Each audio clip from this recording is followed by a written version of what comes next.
J'écoute cette musique depuis tout petit. J'ai commencé à 7 ans. J'ai grandi avec ça toute ma vie. Je suis père de famille. J'en ai fait un métier. Je me suis réalisé au travers de cette musique. Je côtoie tous les jours des musiciens. Je produis beaucoup de groupes aussi. J'ai produit dernièrement un groupe chrétien qui s'appelle Betraying the Martyrs, qui est un groupe de death metal. Le métal chrétien existe?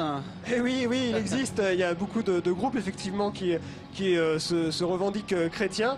Ils ont peut-être trouvé d'ailleurs la solution pour faire dialoguer catholique et musique métal. On a rencontré Gilda Vigé-Rousseau. Il vit à Brest.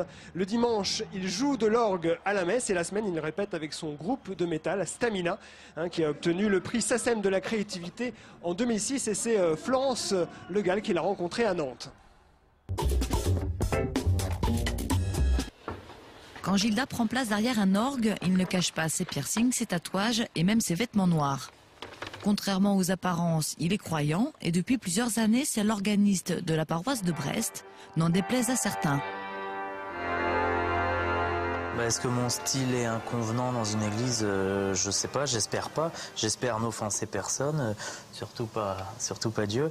Mais il devait y avoir un prêtre, un sacristain, une religieuse, quelques personnes dans l'église. Et 5-10 minutes avant la messe, on me dit excusez-moi, vous allez peut-être libérer l'orgue, l'office va commencer, vous ne restez probablement pas. Et à ce moment-là, je dis, je sais pas, on m'a appelé, on m'a demandé de venir jouer à la messe. Ah bon, c'est vous?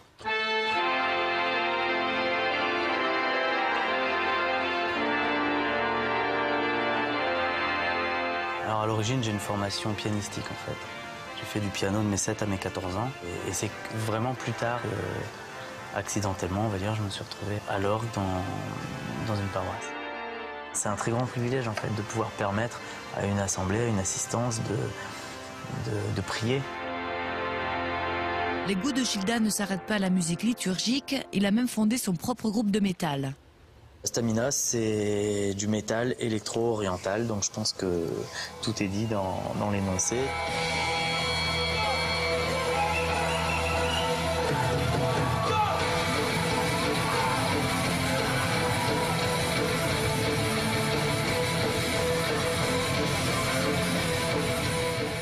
Moi, dans Stamina, il n'y a pas de texte, enfin, c'est pas estampillé catho, c'est à orientation chrétienne. Les thèmes abordés, donc il y a le pardon, il y a le péché, il y a la perte de l'âme, il y a le racisme.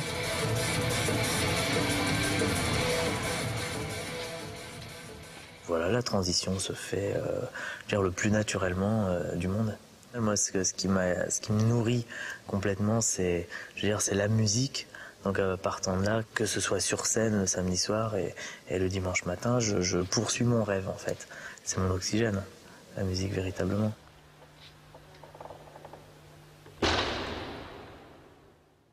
Retour sur le plateau de Transborder, nous sommes installés sur le site du festival Hellfest, le festival de musique métal à Clisson. Nous allons évoquer à présent les pistes de dialogue, les pistes possibles entre catholiques et métalleux. Quand vous voyez le portrait là de Gilda Rousseau, qui vit sa foi chrétienne et en même temps passionnée de musique métal, ça vous évoque quoi? Est-ce qu'il y a un aspect contradictoire, paradoxal ou pas? Alors c'est évident que là il y a une contradiction, mais je le trouve extrêmement sympathique et il a raison. Quand on parle de la mort, du sang, effectivement dans les évangiles on en parle beaucoup, seulement tout ça ça a un sens, ça aboutit à la résurrection et peut-être qu'on regrette ici que le plus souvent cet aboutissement final ne soit jamais exprimé. Moi je trouve que c'est génial, ce groupe, vous devriez l'inviter. Il est extra, seulement parce qu'effectivement, il y a un happy end ici, on l'attend un peu longtemps. Alors justement, Benjamin Barbeau, est-ce qu'on peut imaginer des groupes de chrétiens rock metal ici au Hellfest? Mais on en a déjà eu, je sais pas exactement cette année. C'est très bien ça. On en a déjà eu, c'est-à-dire on est mieux pas... que Marduk et Morbid Angel, franchement. Non, chacun Faites la programmation avec le Père de Mergue la prochaine fois. On va travailler ensemble. Oui, vous allez travailler ensemble, très bien. Voyez, un premier pont est fait. Voilà.